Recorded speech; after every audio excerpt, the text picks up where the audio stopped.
saya belum pernah lihat orang yang berinteraksi dengan Habib Rizik kemudian kecewa gitu loh, seperti itu kan. Kalau dikecewakan Habib Rizik sering gitu, soal saya gitu kan, dihianati apa gitu kan. Waktu Habib masih di Mekah, itu Habib pernah didatangi beberapa petinggi negara. Beberapa kali ditawari jumlah nominal yang luar biasa, gitu kan. Uang maksud saya gitu kan. Kita lihat sendiri itu luar biasa, itu ditolak oleh Habib, disuruh bawa pulang.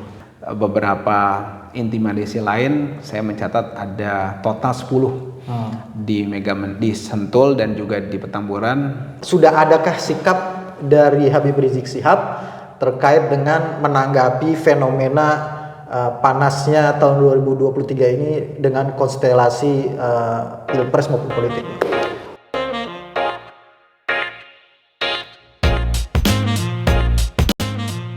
Assalamualaikum warahmatullahi wabarakatuh. Assalamualaikum warahmatullahi wabarakatuh. Kembali lagi di YouTube channel Halo Pengacara. Apa kabarnya sahabat Halo Pengacara? Semoga baik-baik saja ya. Dan seperti biasa kalau kita pada setiap episode itu mengulas isu hukum yang sedang viral di masyarakat. Nah, pada kesempatan kali ini kita mengulas tokoh viral di masyarakat gitu ya. Dan pada kesempatan kali ini saya beruntung sekali dan merasa terhormat bisa berkesempatan ini bertemu dengan Bang Aziz Yanuar. Sama-sama. Beliau ini adalah yang kita kenal di TV-TV maupun di media massa itu sebagai pengacara dari Habib Rizik Syihab gitu ya Bang ya.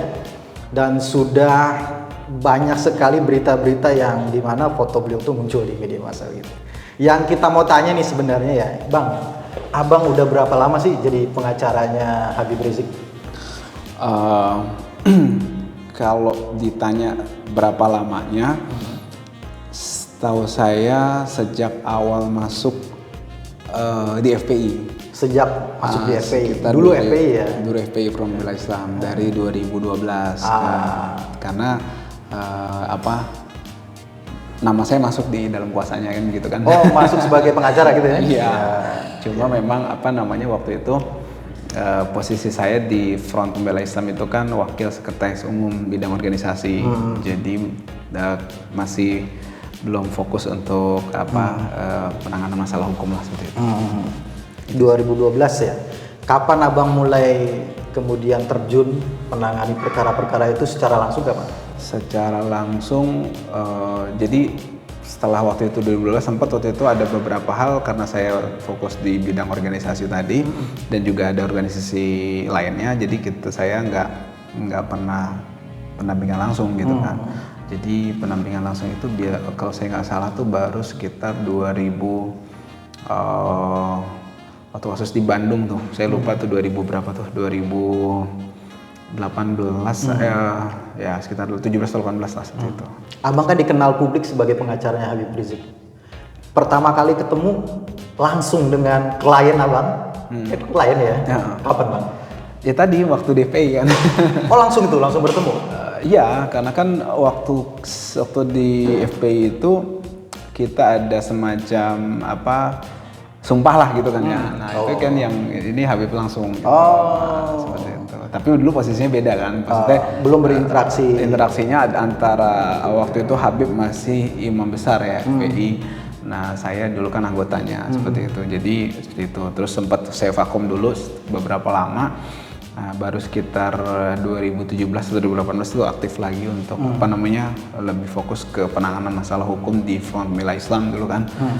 Dan juga beberapa anggota Front Pembela Islam dan juga aktivis ulama lain termasuk waktu itu Habib Rizik bin Husain bin Syihab. Kan kita juga ini Bahtiar Nasir. Iya.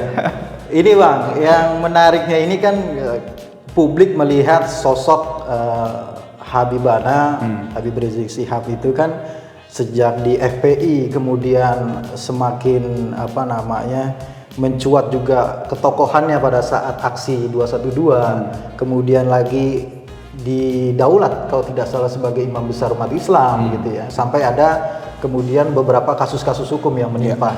Tapi kita sebelum saya bertanya terkait dengan kasus-kasus hukum, saya pengen tahu juga nih Bang, ini agak yang menarik, mungkin belum ada ditanyakan oleh yang lainnya. Habib Rizik itu seperti apa sih Bang? Karena yang kita lihat kan di media itu, tampilan di media, beliau sosok yang tegas, kemudian dia bisa dikatakan penyayang begitu ya pada keluarga dan sebagainya. Tapi dari kacamata atau pandangan pengacara sendiri dari Habib Rizik ini, sosok Habib Rizik itu seperti apa Bang? Ya, jadi apa namanya, saya bisa katakan gini. Yang pertama saya bagi dua ya. Yang pertama saya bagi kepada sikap Habib Rizik sendiri, misalnya terhadap lingkungan, keluarga dan juga masyarakat gitu kan. Kemudian kepada tim pengacara, terakhir mungkin kepada sikap amar ma'ruf nahi munkar itu sendiri. Tiga, saya bagi tiga. Ya. Nah, kalau terkait dengan keluarga, beliau itu sangat lembut, sangat penyayang, dan juga sangat peduli, concern dengan seluruh anggota keluarganya tanpa terkecuali. Itu kan itu luar biasa yang kita sama-sama harus jadikan hal ini sebagai panutan, karena sesuai dengan suri teladan Rasulullah SAW untuk menyayangi keluarganya, seperti itu. Ini belum cerita ya Bang ke yang lainnya? Ini saya lagi cerita. Ke yang lain. Iya. Terus kemudian yang kedua, kepada serekat sejawat, kepada apa namanya sesama ulama, itu luar biasa. Ada beliau, akhlak beliau. Jadi yang beliau katakan revolusi akhlak itu benar-benar luar biasa. Makanya saya kadang bingung kalau ada yang mengatakan beliau itu keras, radikal, terus kemudian tidak menghargai, itu keliru besar gitu kan. Karena saya menyaksikan sendiri dan juga mengalami, bahkan saya mau berdiskusi dengan orang-orang yang memang berlawanan dengan itu. Nah, kemudian juga ini bisa dilihat dari murid-murid beliau atau dari yang memang sering berinteraksi dengan beliau, itu kan luar biasa. Antara lain Pak Haji Munarman.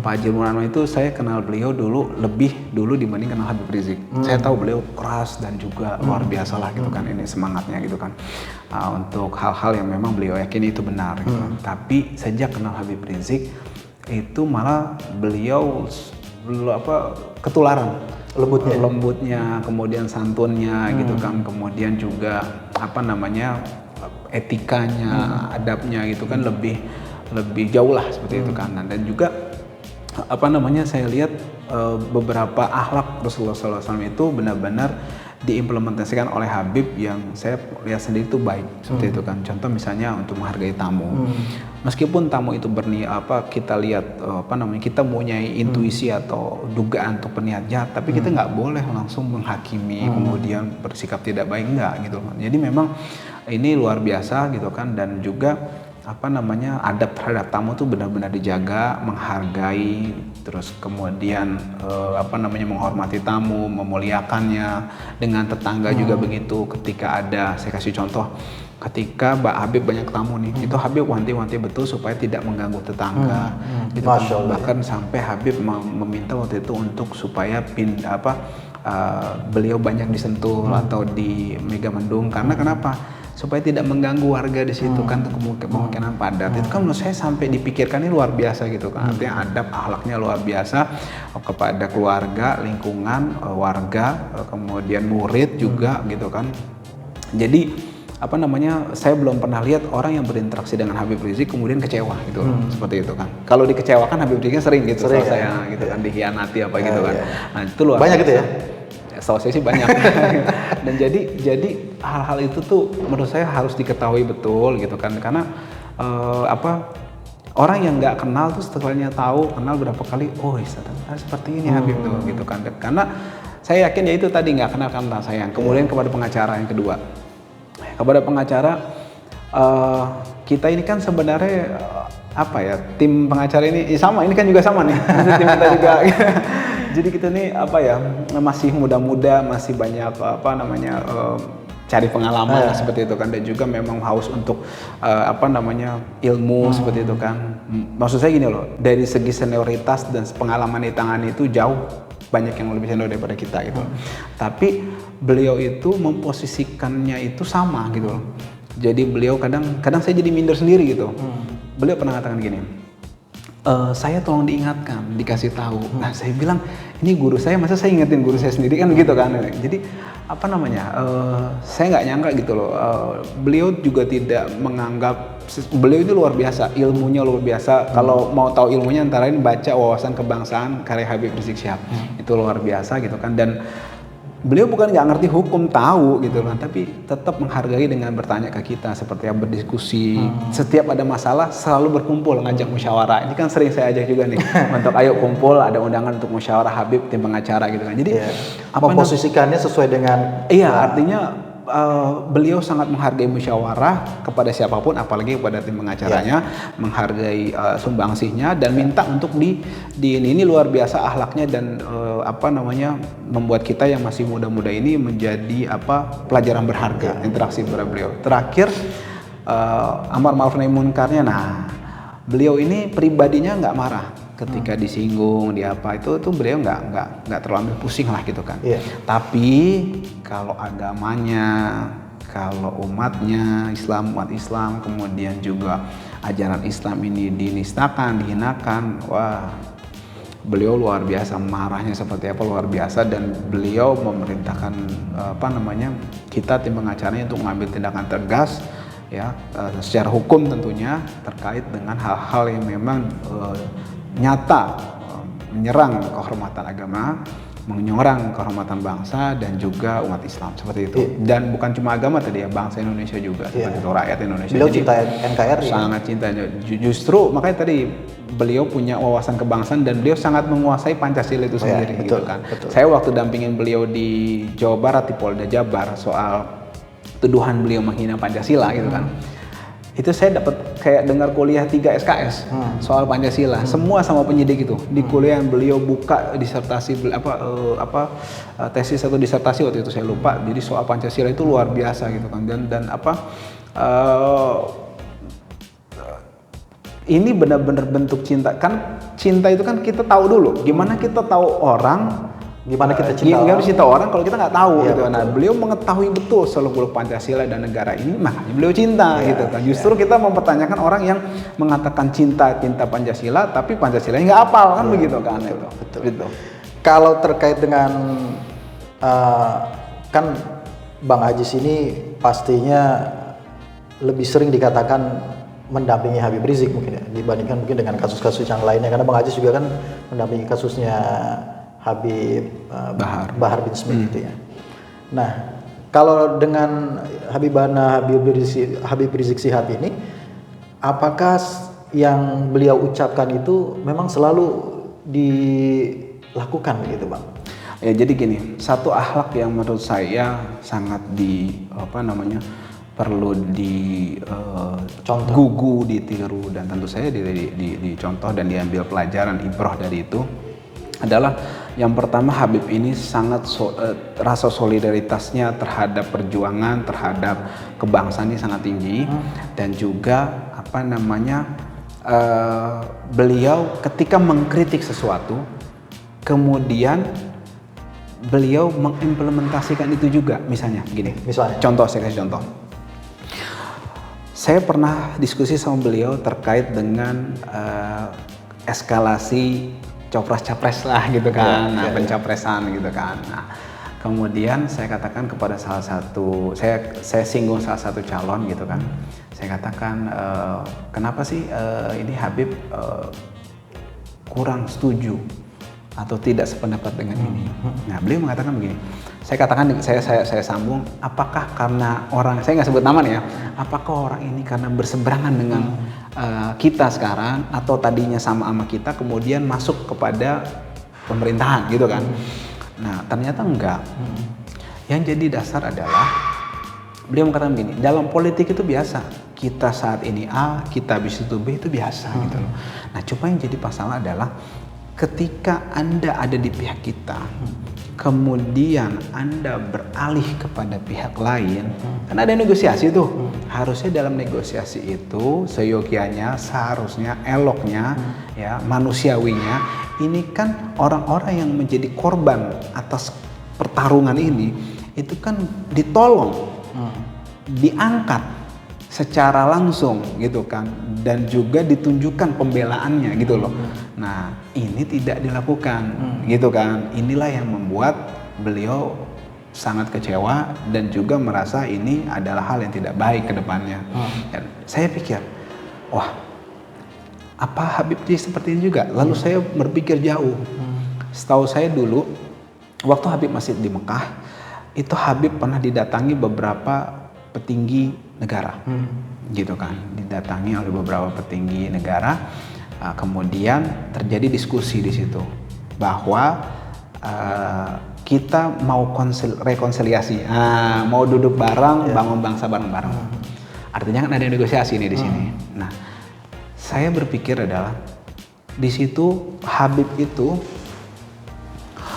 beberapa kali ditawari jumlah nominal yang luar biasa, gitu kan? Uang maksud saya gitu kan. Kita lihat sendiri itu luar biasa, itu ditolak oleh Habib, disuruh bawa pulang, gitu kan. Nah, tapi Habib menunjukkan pembelaannya kepada terkait apa bang uang itu? Terkait untuk negosiasi. Jadi udahlah ini bagian dari rekonsiliasi supaya bareng-bareng gitu kan. Nggak ada persyaratan apapun. Kompensasi damai lah mungkin. Iya seperti kalau itu. Dalam perkara gitu ya. Iya. Kita kayak punya perkara ya. Kurang lebih seperti itu. Mungkin maksudnya ya kan. Wallahualam orang dibawa dia nggak tahu maksudnya apa gitu. Nah artinya, tapi Habib tolak itu, bawa pulang gitu kan. Nggak diterima oleh Habib seperti itu kan. Itu jumlahnya besar, banyak gitu kan. Ada mungkin, karena kan itu kalau nggak salah dolar Singapura atau rupiah, agak tutup. Inilah apa agak nggak terlalu jelas ininya. Nah cuma habis itu, tapi itu uang. Habib sendiri melihat, kan? Habib cerita itu uang, gitu kan. Nah kemudian yang bikin kita kaget adalah Habib mensyaratkan antara lain pejuang-pejuang lain terkait dengan konstelasi ini. Itu supaya dibebaskan dari permasalahan hukum. Oh, tokoh-tokoh yang sedang mengalami permasalahan hukum, salah satunya, kalau memang mau negosiasi, kasus-kasus dari tokoh-tokoh yang lain saat ini sedang diproses, di SP3-kan atau diselesaikan atau beliau dibebaskan, orang-orang dibebaskan lah, gitu itu. Dan ini menurut saya beliau tadi berkalam terkait sesuatu, saya nggak suka orang begitu. Beliau melakukan yang memang seharusnya dilakukan gitu tadi. Jadi akhirnya tidak mementingkan diri sendiri. Iya, jadi kalau kita bernegosiasi seperti ini gitu loh. Nah, akhirnya itu terjadi. Yang bersangkutan kemudian di Indonesia dibebaskan, dipulangkan ke rumahnya. Habib mendapat laporan seperti itu, ya sudah. Nah, akhirnya kan ada proses-proses yang memang harus dilakukan. Nah, tapi intinya Habib tidak mau menerima uang materi, nggak mau, materi tidak mau, uang sumber kepok-kepok itu tidak mau, tapi memang ada terkait dengan pembebasan tokoh dan aktivis seperti itu. Nah, cuma memang dalam perjalanannya Habib mempunyai beberapa catatan lain. Nah, saya kasih tahu sedikit, antara lain adalah yang pertama persyaratan mengenai tidak menjual aset-aset negara kepada pihak asing atau asing, pihak lain lah, pihak asing lah gitu. Kemudian maksudnya itu kepada pihak asing tidak menjual gitu kan. Maksudnya selain persyaratan yang tadi tokoh-tokoh yang ada selanjutnya. Kemudian hentikan kriminalisasi ulama, aktivis. Kemudian yang ketiga stop untuk berhutang kepada pihak luar negeri gitu kan, karena itu kan membebani negara nantinya kan. Di stop jual aset, kemudian jual aset itu di stop untuk aset negara, liberalisasi, privatisasi dari lembaga badan usaha milik negara itu tadi. Kemudian jangan kriminalisasi, kemudian hentikan penistaan agama, kemudian hutang-hutang itu di stop. Nah itu nggak bisa dipenuhi. Nah saya mau katakan adalah 4 poin tadi yang disampaikan itu nggak ada untuk berbau pribadi beliau. Lalu itulah saya katakan, makanya ini benar-benar the real fighter gitu kan, tidak mementingkan kepentingan, kecuali di situ saya minta diri saya begini begitu, enggak, saya nggak pernah dengar itu persyaratan sebagai untuk dirinya. Iya, inilah yang makanya yang tidak diketahui oleh masyarakat, yang ini dilihat langsung oleh Bang Ajis gitu, makanya saya menanyakan sebagai Bang Ajis yang melihat langsung bagaimana menceritakan. Tapi dan persyaratan tadi betul-betul bahkan sempat diulang lagi ketika beberapa capres waktu itu beberapa orang mau mencalonkan, syarat itu juga tetap di bawah. Tapi tidak terpenuhi juga. Ya, jadi artinya memang itu menjadi hal yang diperjuangkan. Nah, pertanyaan saya adalah di sini, apa salah ketika orang meminta tidak ada kriminalisasi ulama dan aktivis? Artinya kalau memang mereka kritis, jangan dipidanakan terkait dengan kritisnya itu dengan cara-cara yang memang memindahkan dengan peluang mencari-cari masalah lah gitu kan dengan yang lain. Kemudian apakah salah ketika anak bangsa ini mau untuk kita menghentikan hutang-hutang kepada pihak luar negeri gitu kan. Kemudian yang terakhir hentikan penistaan agama, dan orang-orang yang melakukan itu harus segera diproses secara hukum gitu loh. Baik Mang Ajis, ini prolog nih Mas. Prolog aja kita udah sampai sejauh ini gitu ya. Karena sekali lagi karena kita adalah YouTube channelnya Halo Pengacara yang membahas tentang hukum, maka kita juga harus memasukkan isu hukum di dalam diskusi kita gitu. Dan ini kita menyambung ke tadi Bang, bahwa tadi Abang mengatakan apa yang dikatakan oleh Habib Rizik itu selalu dilakukan gitu ya. Apa yang disampaikan dilakukan. Nah, saya ingin kembali ke kasus yang mungkin beberapa waktu lalu sempat ramai ya Bang ya. Ada Habib Rizik didakwa dengan 3 kasus kalau tidak salah ya. Kasus Petamburan, Megamendung, satu lagi RS Umi gitu ya. Nah, kita yang mau ke RS Umi Bang. RS Umi itu kan beliau dituduh melakukan pemberitahuan bohong gitu ya, atau palsu gitu ya. Nah, kan atas kejadian tersebut kemudian pengadilan melakukan proses hukum gitu ya, dan divonis terakhir di kasasi dengan 2 tahun gitu ya. Ini kan kemudian beliau alhamdulillah sudah kembali gitu ya, menyelesaikan lah masa tahanannya gitu, mendapatkan pembebasan bersyarat. Orang mengenalnya dengan bebas gitu, tapi dalam hukum kan ada pembebasan bersyarat gitu. Yang abang nangani langsung kan? Iya. Abang menghadapi atau mengalami nggak sih ada kendala-kendala dalam proses pengajuan pembebasan bersyarat itu, baik ya kendalanya yang bersifat administrasi hukum maupun yang sifatnya non administrasi hukum Bang? Ya, itu sebenarnya related ya. Jadi pasti ada kaitan satu sama lain, karena ketika kita mengajukan proses secara prosedur hukum dan administrasi gitu kan, itu kan ketika ada tekanan dari pihak lain itu terhambat prosesnya. Gitu ya? Itu sesuatu yang tidak bisa kita dipisahkan dan juga kita kita abaikan kan seperti itu. Jadi memang proses-proses itu kita jalani dari awal. Semua fasilitas hak yang memang Habib ajukan itu memang Habib proses gitu kan, dan tim pengacara proses. Nah, itu ada juga memang tarik menariknya di situ gitu kan, terkait dengan hak yang memang harusnya seorang klien pemasyarakatan ini terima. Kan di situ sebagai klien kan, sebagai klien dari lembaga pemasyarakatan kan gitu. Nah, itu memang ada berbagai kendala, antara lain ketika suratnya akan dikeluarkan harus menunggu atensi dulu gitu kan. Kemudian nanti dari atensi itu ada persyaratan-persyaratan tertentu gitu kan. Ada sesuatu yang gini, kita tahu memang ada syarat formil, tapi ada beberapa syarat formil yang diabaikan untuk klien lain, misalnya gitu kan. Tapi untuk Habib Rizik ini jadi ada, jadi maksudnya dilakukan. Jadi kita proses of law-nya benar-benar dijalankan. Nah, tapi ada yang sebenarnya nggak ada di situ, tapi diada-adakan, itu yang kita lawan betul. Misalnya kayak ada persyaratan untuk, misalnya contoh nih, Habib tidak boleh ceramah. Nah, ini kan membatasi hak warga negara. Nah, kita menolak itu. Kemudian Habib tidak boleh menyampaikan orasi di publik gitu kan. Nah, kemudian Habib tidak menyampaikan hal-hal terkait dengan permasalahan beliau atau hal terkait beliau itu ke umum gitu kan, ke halayak umum. Ini kan sebenarnya hal-hal yang membatasi hak asasi.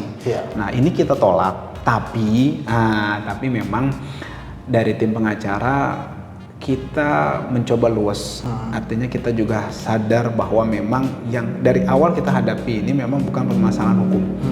Nah, kita coba quote unquote mengedukasi dan memberikan pemahaman kepada Habib dan keluarga supaya kita memang tidak menandatangani atau menyepakati hal tersebut, tapi kita lakukan.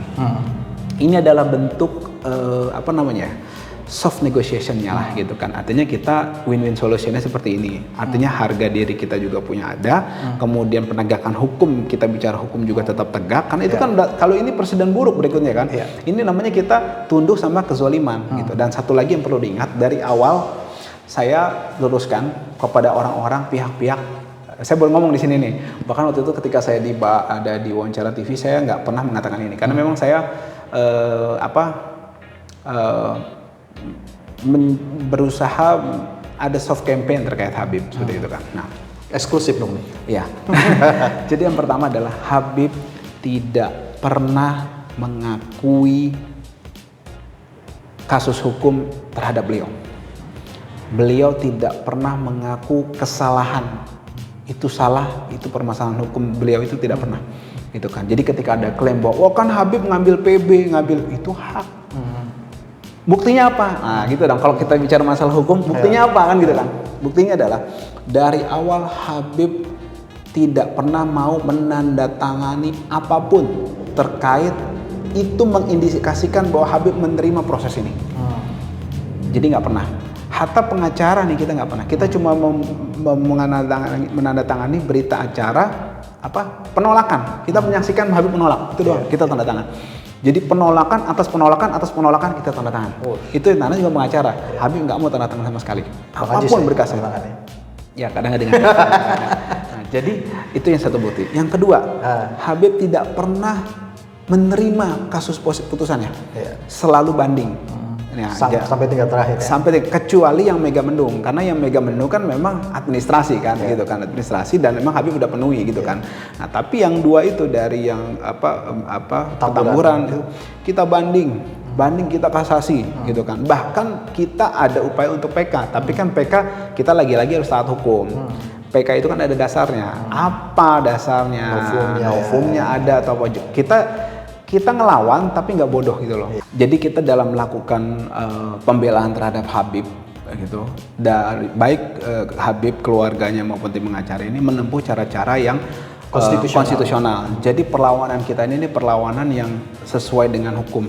Antara lain tadi semua berkas yang memang terkait hukum sehubungan dengan perkara di mana terjadi kezoliman, terjadi hal yang tidak benar, kita edukasi masyarakat. Begini loh cara menolaknya. Kita tolak. Jadi aparat penegak hukum juga tahu. Ini Anda kenapa nolak? Karena Anda melanggar hukum. Kenapa kok Anda menuduh kita melanggar? Iya dong. Sekarang satu asas hukum itu adalah legalitas. Sekarang Anda menghukum kami, menghukum Habib maksudnya gitu kan. Tapi dasar hukumnya nggak ada. Dasar hukumnya Anda buat-buat. Enggak, kita hukumnya sekarang Habib tidak melakukan sesuatu, Anda paksakan ini, dipaksakan gitu kan dari pendapat kita. Makanya kita di pledoi, di memori kan kita masukkan itu semua kan. Kemudian pembelaan itu juga kita implementasikan dalam terkait dengan proses administrasinya. Kita tidak mau tanda tangannya gitu. Terus kemudian dalam hukum juga ada asas equality before the law. Kalau memang Habib salah dalam hal ini, yang lain harus dihukum juga dong. Ini nggak dihukum. Kita tolak lah, Anda zolim gitu kan. Nah, kenapa? Secara agas legalitas tidak sesuai equality before the law juga tidak sesuai gitu kan. Kemudian juga kita nggak serampangan. Oh yang penting tolak, enggak. Terkait masalah PK misalnya kan, ya kita lihat ada nggak novumnya gitu kan. Artinya kita edukasi masyarakat juga, kita tolak gitu kan ini, tapi juga kita harus mengedukasi masyarakat. Jadi secara hukum administrasi kita kasih tahu bagaimana cara menolaknya, secara politik juga kita tempuh gitu loh. Jadi kita ramaikan ini kepada masyarakat, mengedukasi bahwa kekuasaan ini sudah cenderung menggunakan segala cara, instrumen-instrumen yang ada untuk membungkam kita nih yang memang kritis terhadap kebijakan dari penguasa itu sendiri. Nah itu yang memang poin-poin yang bisa diambil dalam perlawanan Habib yang sudah dijalani seperti itu. Ini yang belum kita dengar nih di podcast yang lain yang disampaikan oleh Bang Ajis. Luar biasa nih. Dia mau ceritanya di sini aja di Halo Pengacara eksklusif. Ini Bang Ajis, kan beliau sekarang sudah bersama-sama dengan kita semua, kemudian dengan keluarga. Ada nggak sih masih ada kendala terkait dengan PB itu, Bang? Masih ada nggak yang permasalahan-permasalahan yang mungkin terkait dengan PB itu ya? Kita belum bicara masalah yang di luar itu. Yang terkait dengan PB itu masih ada permasalahan nggak? Misalkan ada persyaratan-persyaratan memang harus dipenuhi selain daripada yang tadi sudah disampaikan oleh Bang Ajis. Ya, secara normatif memang hal tersebut harus dipenuhi. Tapi lagi-lagi saya sampaikan secara subjektif. Subjektif ya, artinya pendapat saya bisa benar bisa salah. Berdasarkan pengalaman saya, kalau mengurus hal-hal terkait PB ini, klien ini nggak jelimet dan sedisiplin inilah gitu kan. Saya bukan berarti mengegampangkan ya, enggak, memang seharusnya harus seperti ini. Tapi konsisten dong. Rigid harusnya kalau kita mau konsisten, kalau kita mau berkomitmen untuk rigid tadi, semua harus dapat gitu. Nah, tapi ini khusus untuk Habib yang kita ambil di mata kuliah selama kita kuliah itu ada semua jadi diimplementasikan ada gitu kan. Jadi yang ada tetap gitu kan, yang nggak ada juga bisa diadain gitu loh. Nah, jadi luar biasanya memang seperti itu. Jadi kita nambah juga ilmunya gitu kan. Selama ini cuma pengalaman aja, kuliah nggak ada gitu kan. Nah, ternyata ini pas kuliah ada nih gitu kan. Gitu, seperti itu. Jadi syarat-syarat itu ada, kita penuhin memang, kita penuhin semua normatif semua. Tapi nggak apa-apa, kita hormatin itu. Kita lagi-lagi berkhususan bahwa ini adalah bagian penegakan hukum. Kemudian kita taat hukum, Habib Rizik taat hukum, mari kita penuhi semuanya gitu kan. Nah, ketika terjadi hal-hal di luar itu nalar hukum ya gitu kan. Misalnya ada berita atau pandangan bahwa Habib ini tidak boleh dibiarkan untuk berceramah. Loh, Habib ini guru. Tujuan dari pemasyarakatan itu kan yang di PB itu kan adalah untuk membuat klien itu berasimilasi kan dengan masyarakat. Artinya itu menghambat. Sekarang yang melanggar undang-undang siapa kalau begitu? Nah, jadi tetap harus, ketentuan-ketentuannya, cuma nggak boleh juga melanggar hak asasi manusia. Tapi lagi-lagi kita pakai soft approach bahwa kita tahu maksudnya seperti apa gitu. Oke, kita coba yaitu cari win-win solution. Artinya Habib juga jangan terlalu dikekang, jangan terlalu ditindas harga hak asasi manusianya, tapi juga yang Anda mau kita coba siasatin lah gitu kan. Kita tahulah maunya Anda gitu kan. Coba diakomodir gitu. Nah, kita coba akomodir, itulah jalan tengah. Sebenarnya makanya saya bilang soft approach ini, model-model seperti ini kan nggak ada di ilmu hukum, nggak ada di buku teori-teori, tapi ini fakta gitu kan. Ini jadi suatu yang menurut saya hal yang jadi pembelajaran juga untuk kita semua, dan ini harusnya menjadi catatan khusus dalam penegakan hukum di Republik ini seperti itu. Iya, Bang. Setelah beliau keluar, ada nggak sekarang ini saat ini yang kasus hukum atau permasalahan hukum yang sedang dihadapi dan sekarang ditangani oleh pengacara Habib Rizik? Ya, ada beberapa sih. Yang pertama antara lain terkait dengan hak cipta. Jadi gini, jangan lupa teman-teman ya, lagu-lagu itu ada beberapa yang Habib Rizik ciptakan. Gitu loh. Contohnya Kisah Sang Rasul. Iya. Saya pernah dengar itu. Kisah Sang Rasul itu adalah gubahan karangan diciptakan dibuat sama Habib Rizik gitu. Sering dinyanyikan tuh. Gitu. Dan juga itu secara fakta. Lagi-lagi ini kaitan acara Halo Pengacara, acara hukum, saya jelaskan. Ada tanda bukti hak ciptanya. Pencatatan hak ciptanya. Iya, beliaulah yang mengurus.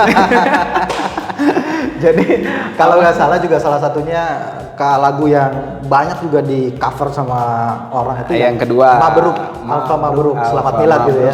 Itu juga gubahan dari Habib Rizik. Itu ternyata ciptaannya Habib Rizik Sihab gitu. Konyolnya ada satu konten waktu itu di YouTube itu di IBTV malah itu diblok dengan alasan melanggar hak cipta. Loh, jelas-jelas ini penciptanya gitu. Akhirnya kita klarifikasi ke YouTube waktu itu, dan juga kita di sini menempuh jalan juga. Kita akan sampaikan kepada pihak halayak melalui YouTube di sini bahwa kita sampaikan juga tadi hak ciptanya yang sudah resmi secara negara itu bahwa ini punya hak dari Habib Rizik diserahkan kepada YouTube ini seperti itu. Kalau nggak salah kan Habib Rizik tuh 5 ya. Ada 5. 4 atau 5 yang sudah tercatat ya. Ini bukan pendaftaran. Kalau hak cipta itu kan dicatatkan gitu ya. Ada lagi masih lagu-lagu Habib Rizik yang sebenarnya ada, cuma belum kita masih proses lah ya. Masih proses. Dan tapi yang booming itu tadi, yang Alfa Mabruk tadi, yang kita mungkin baru tahu juga nih. Di sini baru kita ungkap nih. Dan sama yang tadi Kisah Sang Rasul itu mau maghrib itu di musola-musola nasyid itu dinyanyikan gitu loh, dibawakan nasyid itu gitu. Ini nasyid. bagian yang kita katakan tadi bahwa ini ada hal yang mungkin masyarakat tidak tahu. Ya. Selain Habib itu sebagai guru agama, beliau juga seniman, Ya, mencipta betul. lagu gitu. Ya. Tapi lagunya memang lagu-lagu yang bernuansa dakwah gitu, Ya. bersama Islami gitu ya. Betul. Bang, ada kasus lain ya Bang selain hak cipta yang saat ini sedang dihadapi di pengacara sedang handle gitu Bang? Ya, tapi ini tidak terkait dengan Habib Rizik langsung, akan tetapi dengan situasi di lingkungan Habib dan juga situasi terkait dengan terkait dengan figur Habib itu sendiri.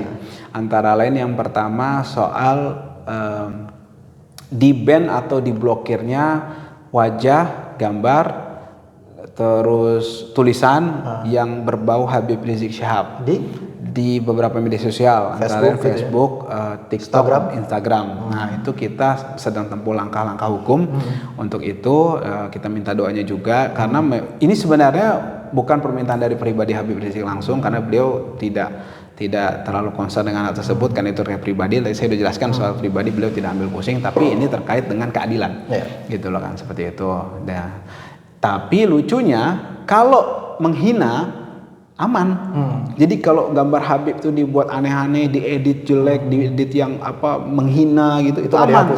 Nggak dihapus, dipelihara sama mereka malah gitu. Kalau yang dihapus tuh kalau yang bagus, yang benar, yang fakta, dihapus, diblok, katanya melanggar organisasi yang terlarang gitu. Nah, standar komunitas biasanya. Iya, itu hal-hal itu menurut saya memberangus demokrasi gitu kan. Kalau Anda melakukan itu di Korea Utara nggak apa-apa, ini di Indonesia gitu. Subjektif itu jadinya. Iya, itu sangat subjektif gitu. Ukurannya nggak jelas gitu kan. Nah, kalau kita mau tanya ukurannya apa seperti itu. Kemudian ada lagi Bang, soal yang kemarin beberapa orang yang memang mengintimidasi kediaman Habib. Nah, itu sudah beberapa. Yang di Petamburan? Di Petamburan ada, di Sentul ada. Di Sentul kita sudah pernah kirimkan surat terkait dengan protes kita, permintaan klarifikasi terkait ada CCTV yang mengarah ke rumah Habib, gitu kan. Nah, kemudian ada juga CCTV yang mengarah ke rumah Habib. Jadi CCTV dari luar dari pohon tuh ke rumah Habib. Oh, ada ya? Dari pohon. Kemudian akhirnya waktu itu sama pihak keluarga Habib luar biasa, pohonnya dibeli, terus ditebang, CCTV-nya diambil. Silakan dia ini. Dan waktu itu kita sudah kirim surat ke instansi berwenang untuk klarifikasi, karena warga mengatakan ini instansi tersebut yang menyuruh. Kemudian karena listriknya nyolok ke warga. Kemudian yang ada orang mengaku membawa bom ke Petamburan. Nah, itu laporan dari pihak teman-teman rekan-rekan yang menjaga rumah Habib yang ada di screening tamu, tepatnya gitulah itu kan, untuk menerima tamu itu. Kemudian bersama pengacara melaporkan hal ini kepada pihak kepolisian. Kemudian beberapa intimidasi lain saya mencatat ada total 10 di Sentul dan juga di Petamburan. Terhadap diri pribadi, terhadap tadi lingkungan. Jadi ke rumah, kan tadi kan ke rumah, memang nggak ke diri Habib langsung, nggak langsung rumah, tapi melalui yang hal lain ya. Ke rumah tadi kan, rumah, lingkungan, mesti sekeliling gitu, foto-foto kediaman Habib ini kan termasuk bagian intimidasi dan teror. Ini merupakan konsekuensi. Habib nggak gentar, cuma lagi-lagi taat hukum, dan kita asas keadilan kita minta ini ditindaklanjut. Rencananya saya akan tempuh ini ke instansi antara Menko Polhukam dan juga Komisi 3 DPR dan pihak Kapolri, seperti itu. Iya, luar biasa ini cerita ya. Menurut saya cerita hukum tapi ada dibalut dengan non hukumnya, tapi itu menarik sekali itu. Iya. Ini yang terakhir Bang. Ya. Tahun 2023. Ya. Menjelang 2024. Tahun 2023 orang menyebutnya sebagai tahun politik. Panas sekali ini. Abang sudah mengalami ini di periode pada saat Pilpres 2019. Ya, 2019. Kemudian di 2014 gitu ya. 2019, kemudian sekarang 2024 gitu ya. 24. Ini terkait dengan capres mencapres juga semakin ramai gitu ya, Bang. Nah, ini agak menggelitik saya juga nih, menarik nih di tahun politik ini. Banyak juga mungkin orang yang menanyakan terkait dengan ini. Sudah adakah sikap dari Habib Rizik Syihab terkait dengan menanggapi fenomena panasnya tahun 2023 ini dengan konstelasi pilpres maupun politik, Bang? Yang jelas sikapnya Habib tegas, tetap konsisten tentang revolusi akhlaknya. Itu harus terus digaungkan karena memang kerusakan yang terjadi ini antara karena kerusakan akhlak itu kan harus segera mengalami proses revolusi itu kan. Nah, kemudian yang kedua, Habib bersama umat yang berdiri dalam belakang Habib tetap konsisten satu komando ulama tentunya nantinya terkait dengan eskalasi politik soal capres yang nanti memang terjadi kalau memang sesuai dengan jadwal dari kalender kan, seperti itu kan. Tapi kalau ada fenomena atau ada intrik-intrik lain, ada manuver lain, itu tentu saja nanti akan juga diperhitungkan. Nah, let's say kalau misalnya itu terjadi gitu kan. Nah, Habib sepengetahuan saya tetap fokusnya tadi kepentingan bangsa dan negara tadi, soal stop jual aset-aset asing, kemudian hentikan hutang, tidak ada kriminalisasi, dan penista agama itu harus tidak ada tempat di Republik dan juga harus diambil tindakan tegas gitu kan. Itu jadi suatu ukuran yang harus dipenuhi ketika memang orang tersebut dirasa pantas untuk menduduki jabatan tertinggi di Republik ini. Itu yang jadi gambaran yang saya tahu ya, seperti itu. Iya. Luar biasa. Terima kasih Bang Aziz atas waktunya sudah menyempatkan memberikan informasi yang begitu eksklusif kepada Halo Pengacara. Mudah-mudahan apa yang disampaikan bermanfaat buat kita semua dan memberikan edukasi dan pencerahan dari aspek hukum kepada masyarakat. Terima kasih kepada sahabat Halo Pengacara yang telah menyaksikan video ini sampai dengan selesai. Jangan lupa terus dukung Halo Pengacara dengan memberikan like, komen, subscribe, dan juga share video-video dari Halo Pengacara. Klik loncengnya nggak? Klik lonceng nggak? Klik lonceng juga boleh, Bang. Terima kasih sekali lagi. Salam Halo Pengacara. Assalamualaikum warahmatullahi wabarakatuh. Waalaikumsalam warahmatullahi wabarakatuh. Terima kasih, Bang Aziz. Salam. Luar biasa.